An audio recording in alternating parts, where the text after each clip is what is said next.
Yes, friend, ako'y nagbabalik, DJ B-Boy Bibo, para sa ating tuloy-tuloy na BB Time tungkol sa usaping relationship with a fam. O ikaw ba, yes, friend, na minsan ka bang nangarap na sana sa afam ka mapunta?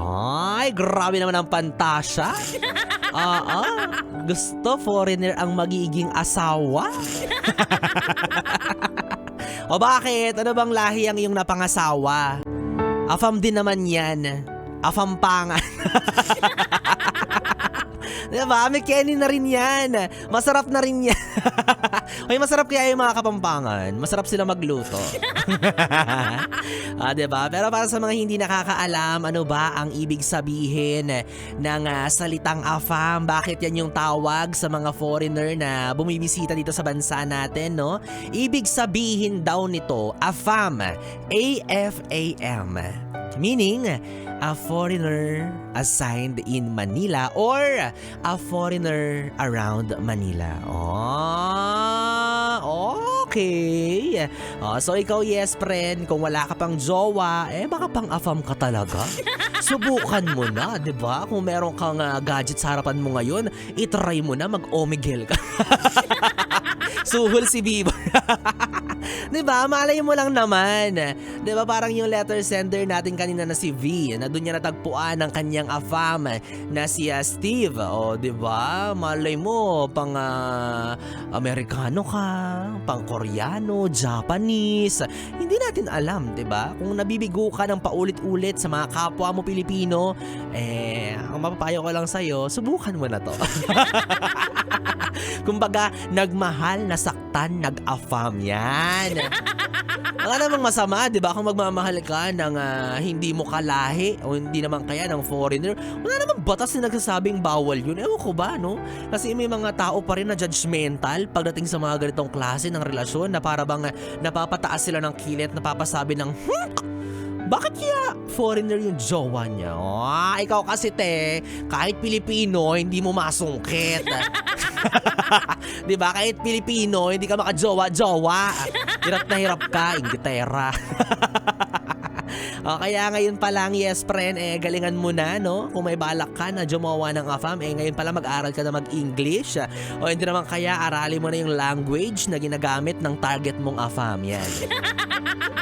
Para pag kayo na, hindi ka na mahihirapan, di ba? So eto na nga, pag-usapan na natin ng sulat na ipinadala sa atin kanina at napakinggan natin ang ipinadala sa atin ni Via para sa kanyang jowang Canadian na si Steve. Ay, Canadian pa man din, Atis V. Grabe naman yung ginawa mo. Grabe. Napapag-grabe talaga kami sa ginawa mo sa kanya. Diba? Based dun sa mga nasabi niya sa sulat, parang typical na love story lang naman din, no? Parang nothing special, pero ginawa lang siyang espesyal dahil kung iisipin, may dalawang tao na pinagtagpo ang mga puso kahit pa magkalayo. Diba? Ang galing. Wala sa Luzon, wala sa Visayas, wala sa Mindanao, nasa ibang kontinente, nasa ibang bansa, yung taong nakilala niya at nakamabutihan niya. Regardless sa distansya, regardless sa lengguwahe, regardless sa kultura, basta nag-ibigan lang sila. Kahit online lang sila nagkakilala. Ang galing, di ba? Nag-connect yung puso nilang dalawa, regardless of the differences. Kahit papaano, maayos naman yung naging takbo ng relationship nila. Not until nabuntis si V ng iba at hindi si Steve ang ama. Ay! Hindi ka nakaka-proud dyan, ha? Hindi ko i-erase ang flag para sa'yo. Disappointed ako, Oo. Medyo nakakahiya sa part na yun bilang Pilipino. Si Ate V naman kasi, well, di natin siya masisisi, no? Since nasa Canada na daw siya at medyo na-homesick siya, bigla siyang nag-crave sa manoy ng Pinoy. Diba? Iba pa rin talaga ang manoy ng Pinoy. Ay, nako, alam niyo, nakakalungkot lang isipin, no, na okay na sana Ang ganda na ng love story. Ang ganda na ng pagkakasulat. Maayos na yung kalagayan mo, magkasama na kayo. Kaso, sa'yo na nga rin nanggaling na kung kailan magkasama na kayo, tsaka ka pa nagloko, anak ng teteng. Sayang! Diba? I mean, sayang yung foundation ng relationship ninyong tao na to. Diba? Na sayang yung lahat-lahat. The way you invested your feelings, the way na, of course, nag-invest kayo ng pera para makapunta ka sa Canada. Sayang. Alam nyo, patunay ito na regardless of your race, your nationality, your culture, your beliefs, we have something in common. Yun ay ang kakayahan nating magmahal bilang isang tao. Kahit ano pang nationality mo, lahat tayong may kapasidad na magmahal. Lahat tayo nakakaramdam ng pag-ibig. At lahat tayo may tendency na magloko kapag pipiliin nating subukan ang tukso. Yun yung sad reality doon, diba? Sayang naman, te. Oo, practically speaking, okay na lahat eh. Secured na sana ang future. Okay na eh. Diba? Maganda na yung naging takbo ng istorya. Alam nyo, common stereotype din, diba, sa kanila na, sa mga kababayan natin especially, na kapag may jowang foreigner, kung ano-anong sinasabi, diba? Oo, madalas sinichismis sila na, "Oy, pera lang habol niyan. Oy, gusto lang niyan umangat yung buhay ng pamilya niya." Pakialam nyo ba? Ha? Ikaw lang yung nagbibigay ng mali siya. For as long as mahal nila yung isa't isa, wala akong nakikitang problema. At una sa lahat, hindi mo yun pera, kaya wag kang inggitera. Ha? Humarap ka ng sarili mong afam. Ha? Diba? Kaya ikaw, te, kung may bala ka na jumowa ng afam, hindi dahil sa pera, kundi dahil sawa ka na sa kapwa mo Pilipino. O hindi naman kaya gusto mong makaranas ng bago, go! Diba? Ang motto nga natin para sa inyo, mabuhay ka Pinay, mabuhay! Iangat mo at iwagayway ang bandera ng Pilipinas, ilaban mo yan. Diba? So, diba? Go lang. Walang, again, this is a proof na walang pinipiling kahit sino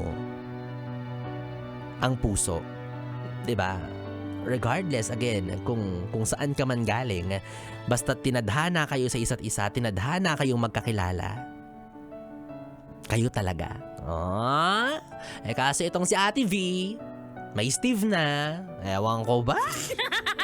Oo, bahala ka sa buhay mo, te. Malaki ka na, alam mo na yung ginagawa mo.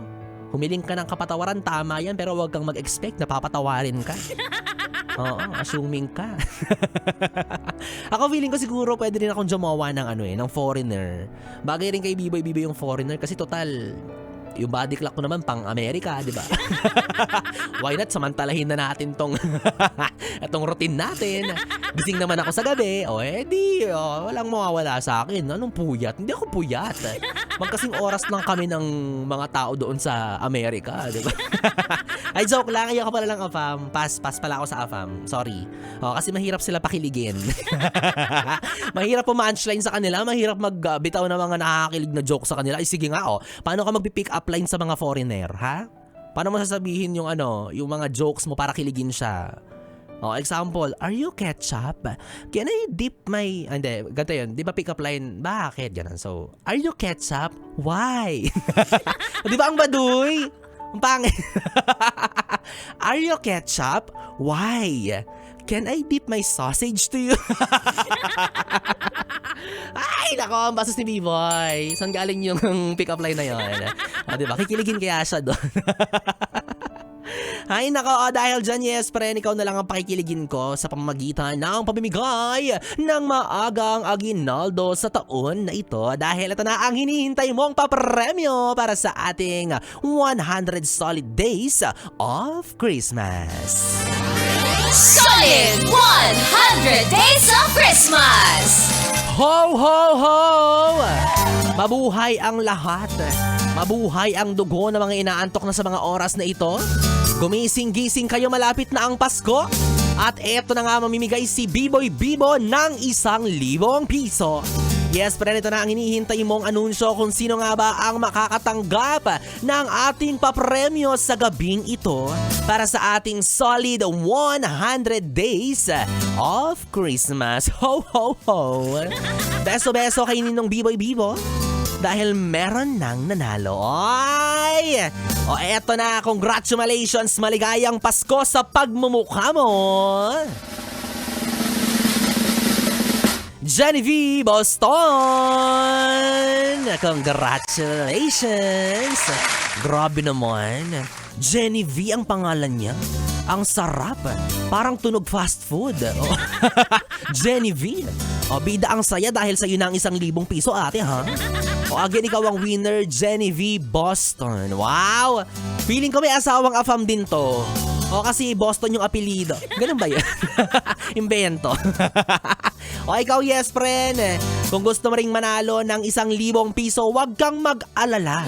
Sali ka lang ng sali dahil meron ka pang 90 days bago ang Pasko. At malay mo, isa ka sa mga maswerteng makakatanggap ng maagang aginaldo para sa atin.